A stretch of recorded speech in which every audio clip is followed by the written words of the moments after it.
We'd like to welcome our honorees and our families to this wonderful day. We wish it had been a little prettier outside, but it's going to be pretty inside. And at this time, we'd also like to take a moment just to remember, to pause, reflect on three former Hall of Famers who are no longer with us, who died this past year. Lee Hanning, Bobby Ivy, and Jimmy Gordon. Three men who made extraordinary contributions to Wofford College, and Wofford will be better for generations to come because of the work these three men did here at Wofford.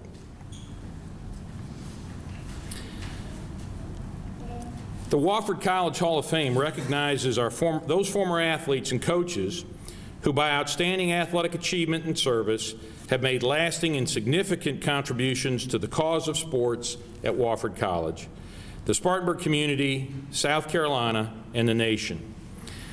What makes our Hall of Fame different, I think, than other Hall of Fames is we only recognize those accomplishments made during your time here at Wofford. So that if you go out and graduate and you're a mediocre player, but you're a great corporate citizen or a great community citizen, that doesn't fall within. You may get a community award, but you're not going to be selected for the Wofford Hall of Fame. And I think some Hall of Fames will have a finite number of people that they select every year. And at some point, the guy that's number 5 or the person that's number 1 being selected, there's quite a bit of discrepancy. But that's not the case here. The Hall of Fame committee is very zealous in protecting the integrity of the Hall of Fame and including only those members whose athletic accomplishments warrant induction. Heavy Anthony Jones. What can I say about this guy? First time that I saw him, all I did was look at the outside. I looked at the outside and I said, not sure about this guy. Not sure if this guy is a Wofford guy, not sure if this guy can help us, not sure if this guy can play. And I took Heavy into my office. We sat down side by side. I looked him eyeball to eyeball, and I said, "What you all about?" And we had a long conversation, and at the end, I knew in my heart of hearts that forget about the look on the outside, it was the inside guy that I knew was a winner. Needless to say, everything that I'd hoped for, everything that I'd wished for, everything that we needed was in that guy. And he played the game with a tremendous amount of heart, toughness. He was a guy that just wanted to win.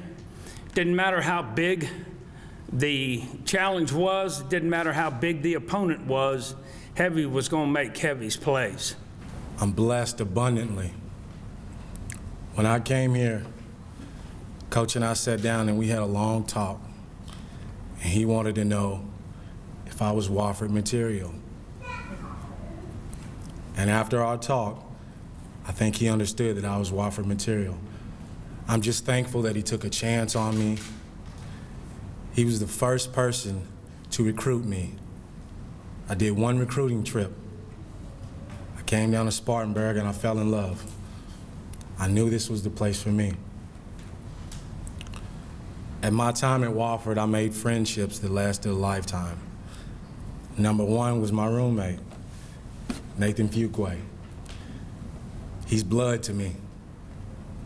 And I'm honored to know him.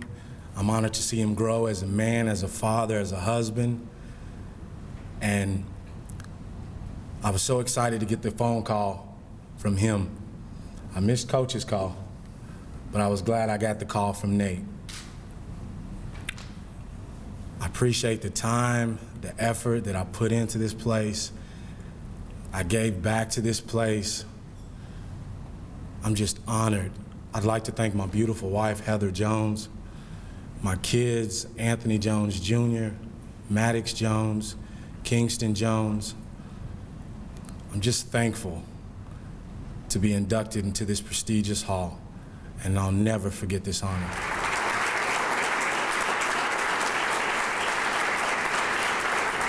Prior to my arrival at Wofford College in February of 2008, I served as the associate head coach at the College of Charleston. One of my main responsibilities was recruiting. I knew of Nick Schuermann. I'd even seen him play on numerous occasions. I was impressed with him as a player and as a person. What I didn't do was recruit him to the College of Charleston. Looking back on it, it's one of the best decisions I could have made. I don't want to stand here and recite Nick's stats, but I do want to point out a few highlights. Nick was successful both on the field and in the classroom. He epitomized the term student athlete. While playing nearly every minute of every game, he was consistent selection to the SoCon Academic Honor Roll. Following our run through the SoCon regular season, the SoCon tournament, and our trip to the NCAAs, Nick was one of only 3 Division I athletes in the country to be named both All-American and Scholar Athlete All-American. Graduated from Wofford in the spring of 2010 with a GPA of 3.72 in biology. First, I'd just like to say it's a tremendous honor to be included with these gentlemen as well as the others that are here today. When I showed up in 2006, I never thought that this is where I would end up. And all of the nice things, all of the success that we talked about, I think it's important to recognize that in 2006, we were bad. We were terrible. We were 2-16. That's about as bad as you can get. But we had over a dozen guys in my class. And to show the true character of our team, the character of Wofford, the men that Wofford builds through their athletic programs, we graduated with 10 people in our class. Nobody jumped ship, nobody left. You know, we stood by each other, and those guys that Coach Polson quoted, we're in each other's weddings, we do things every year together. And over those 4 years, we bonded together, and we became better people, better players.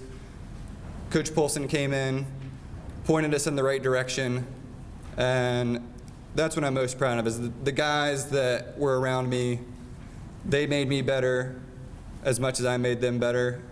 And to see these special guys that are here today, of course, all by their own choosing. They all chose to wear the same thing as well, I'm sure. It's a special family, Wofford Soccer now.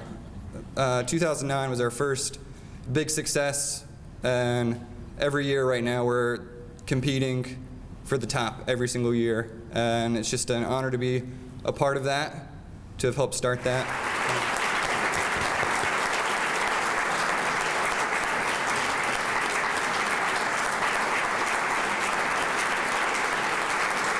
First arriving here in the summer of '05, you kind of hear rumors about what you're going to find as an assistant coach going to a new place, and everybody wanted to tell me about a shortstop we had. You guys got a really good shortstop. Show up on campus, and you'll see what Brandon looks like here in a second if you don't know already, but it is not what a typical college shortstop would look like. So when I first met him, I'm thinking, this cannot be the same guy that everybody's told me about. Just short few practices, few workouts, everybody knew that was the guy everybody was talking about. During that season, which was his sophomore year, Brandon only played in 20 games and got hurt. And I learned more about him as a person during the second half of that year than I did anything. I didn't really have a chance to know him very well. I was only coaching him for a few short months. But watching how all of his teammates respected him as he was hurt and not being able to play showed me more about him a person as anything. Typically at this level, fair or not, popularity is pretty much based on how productive you are. The better player a person is, the more popular they are in the clubhouse. But here was a player who wasn't being able to do anything, not produce, not play, still traveled, still remember you walking around in that cast everywhere we went, but he was still one of the most popular guys in the clubhouse and still who everybody wanted to be around, which told me a lot about him. For better or worse, and I don't know if this is a negative or a positive, but Brandon is here today pretty much based on one season. His junior year where he was an All-American, one of only 3 we've had in our program since we've turned Division I. And everybody knows about the power he had, everybody knows about the production. But what people don't understand is the complete player he was. Hit over 400 his junior year, which I think gets overlooked more than anything. Was on base over 50% of the time, which is unheard of at this level. And also led our team in stolen bases. None of those things would anybody would remember when you talk about Brandon, because everybody talks about his prodigious power. which was put on display in the tournament of 2007. And every time we go back to play at the Citadel or in Riley Park, you can't help but think of that week. Through 5 days, 5 games, this young man, not too young anymore, 5 home runs, won every single day. It was like clockwork. And all I kept asking to Coach Traylor was, why are they still pitching to him? And I never got that question answered because I haven't had the guts to ask the opposing coaches why they continued to pitch to him. But if you pull up the record books, his name is still scattered all over it. And every time we go down to the tournament, I open it up, show our players. Pretty important, pretty special. You know, I had the opportunity to go down to Charleston this past spring and see the team play during the Citadel series and hang out in the dugout and, you know, hang out for batting practice. And I was really impressed with what Coach I has done for this program, the way the guys played the game. There's the student, the caliber of student athlete that he has brought in here. You know, they won 39 games last year. I think it's a school record, and I think the best is yet to come. So it's going to be fun to watch here in the next couple seasons. I got to thank the Terrier Club, the athletic department, the Hall of Fame committee, everybody that put on these events today. You know, it's a special honor. It's a special school. There's a lot going on, growth and development-wise. So it's an honor to be here. Dr. Semhat, I want to thank you for shaking my hand in front of Old Main this spring as a 10th-year senior. It was a moment I was looking forward to for a while. I got to thank Coach Traylor. Without him, I wouldn't be here. He saw the potential in me in high school and gave me the opportunity to come to Wofford and you know, let me play right away as a freshman, let me develop early on, and stuck with me through ups and downs of that first season, but it definitely paid off. I got to thank Coach I and Coach Burke, who came in, who's here as well right now with the program, but both of them helped me a lot to, you know, develop my game and take me to the next level. And the 2007 conference tournament that Coach I was talking about, that definitely is the one memory that sticks out in my career in baseball. I think we went down there and one of the publications called us slim to none odds to win. And as a number 12 seed in the play-in game, we definitely were. But baseball's a funny game sometimes, and you know, everything worked out in our favor. We pitched, we hit, we played defense, and we really couldn't do anything wrong that week. So I'll always remember the dog pile down at Joe Riley Park.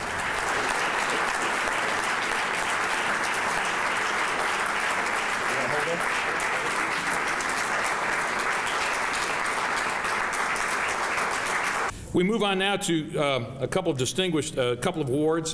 These are awards that go to people who have made contributions to Wofford athletics off the court and off the fields. Our first honorees are Wade and Mary Keisler. Wade is a 1980 graduate of Wofford. He is a member of the Terrier Club Board, lifetime member. Mary is like the consummate volunteer. Mary does everything anybody needs to do. She's kind-hearted. She loves helping others. Her day job is a veterinarian, so she helps animals who can't tell her where they're hurting, and she has to figure out how to help them. Although she has not helped my psychotic terrier yet, but we're working on that. But both of these people, I mean, anytime we throw the lights on and play a game, Mary and Wade are there. But more importantly, even when we're not playing, Mary and Wade are there. If you look at the tremendous volume of work that goes into putting on the Terrier Ball, which is our signature fundraising event of the year, Mary is I don't know how many countless trips back and forth and phone calls to help organize that, participate in that, and to be innovative and creative. She has done the same thing in Columbia at school events and all, and has brought that expertise up to us. Those things that she is, one of the things that she's helped do, I mean, and there's countless of them, but maybe perhaps the most important is the Fund a Need that we did. And Mary came up with that idea. We had a new auctioneer. We've worked on it. We've gotten better at it every year. Last year, we raised over $300,000 in the Terrier Ball, and 150 plus came from Fund a Need. In the since 2010, when we first started doing Fund a Need, we've raised $397,000 for the Terrier Club. And that all goes to scholarships for student athletes, and that all was the genesis of Mary. Not to be outdone, her partner over there, Wade, every time he's at a football game, he's just not watching, he's looking. And as he's looking around, he gets ideas. And one of those ideas was the goal line club. He said, what if we all kind of pulled in and did something per touchdown? And he said, and so we started talking about it. And that idea of the goal line club has grown in just 3 years, not counting this year. We've raised $134,000 that is going into an endowed scholarship fund. It's hard to believe that it's been 35 years since I graduated from Wofford. I hope the next 35 years won't go by quite so quickly. We're excited to be here today and humbled by this occasion. I think we can all agree on one thing, and that is that we have the best athletic director in the country.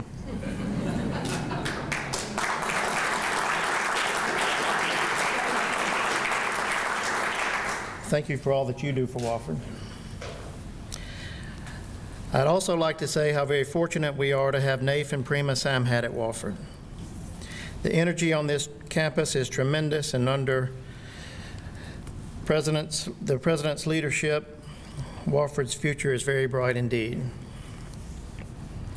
I would be remiss if I didn't recognize and thank Matt McCoy for his outstanding job that he's done as Terrier Club President. Matt, thank you for your time and talent. As Richard said, my daughter Lauren is here today. She graduated from Wofford in 2010, and Richard hired her to work in the athletic department. Mary and I were thrilled that she had that opportunity, and often say that she was trained by the very best. Lauren currently works in the athletic department at the University of Richmond. We're very happy you could be here today. For those of you who may not know, Mary finished LSU undergraduate and veterinary school. As a matter of fact, between Mary, her brother, and her father, they earned 8 degrees from LSU. Mary grew up going to football games in Baton Rouge at the other Death Valley. When I met Mary 31 years ago in Washington, D.C., she had never heard of Wofford. All of that has changed over the last 30 years. Mary has adopted Wofford as her home team, and she loves Wofford just like the rest of us. People all around the country have taken notice of Wofford for our academics and our athletics. I'd like to say that Grady and Sybil Stewart are here today. And I'd just like to tell both of you how much we've enjoyed sitting with you at the Wofford football games and how much we appreciate your friendship. And thank you for what you've done for Wofford over all these years.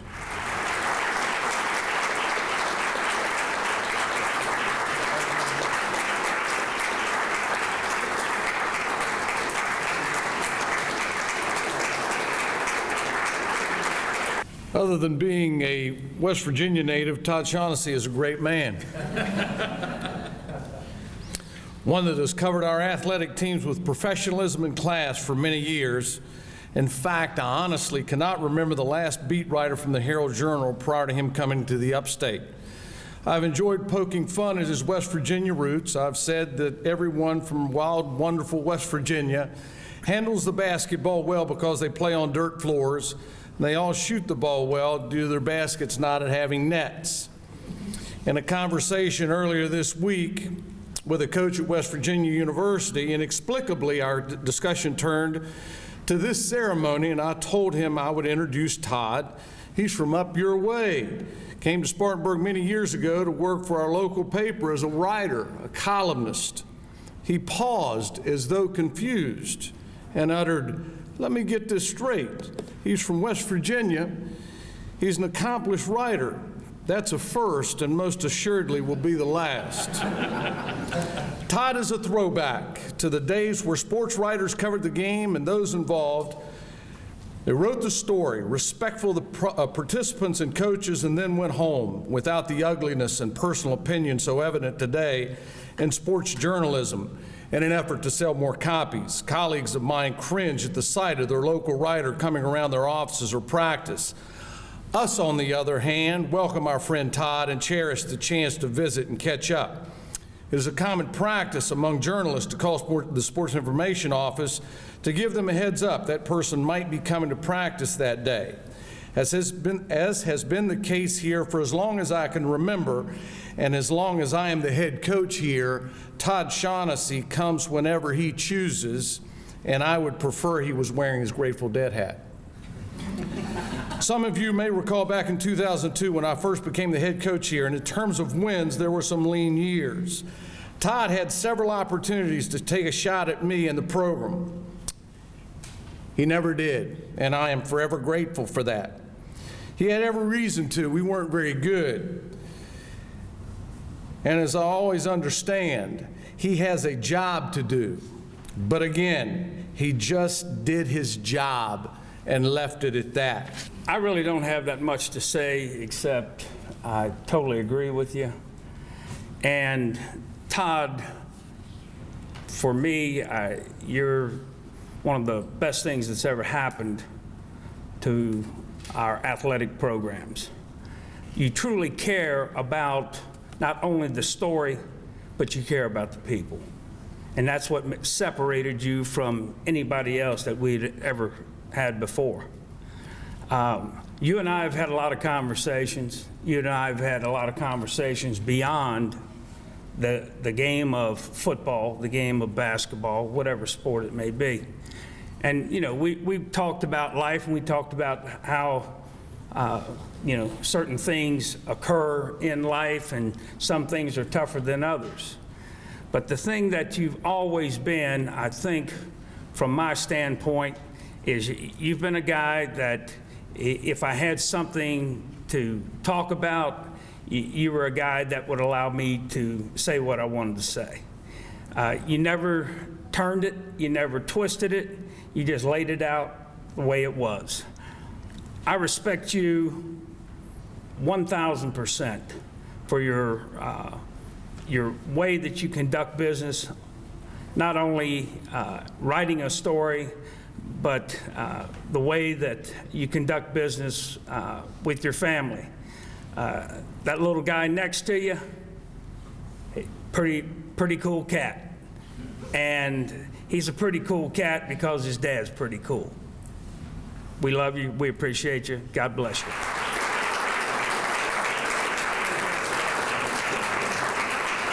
Really don't feel deserving of all this today with all these great Hall of Famers and great people, but I appreciate it a lot. It's kind of funny to think that there was a day in the early 90s when our Wofford beat reporter couldn't make it to a home basketball game, and they couldn't find anybody to fill in for him, and they asked a guy on the copy desk if he'd give it a shot, and I said, yeah, I'll give it a shot. And it went from there to standing here today. It's just amazing. I just want to share one quick story that I think sums up my view of Wofford and the people who are coming to the Wofford family. I was covering the Southern Conference basketball tournament in 2011, which was the first back-to-back year, right? First time they went back-to-back. I was in Chattanooga, and I took my wife Carolyn and my young son Stephen to that tournament. Stevens was just turned 5. He just turned 5. His favorite player was Cam Rundles. And anybody knows Cam, remembers Cam, will understand that because Cam's personality was bigger than any arena he ever played in, I think. Toward the end of the championship game, it was apparent that Wofford was going to win, and Stephen's telling his mom, I've got to go talk to Cam. And she's like, no, we're going to sit in our seats, we're going to watch the celebration.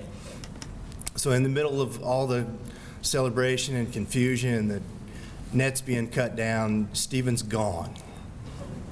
He's disappeared. But Carolyn knows all she has to do is find Cam Rundles. So she finds Cam, and he's down on a knee,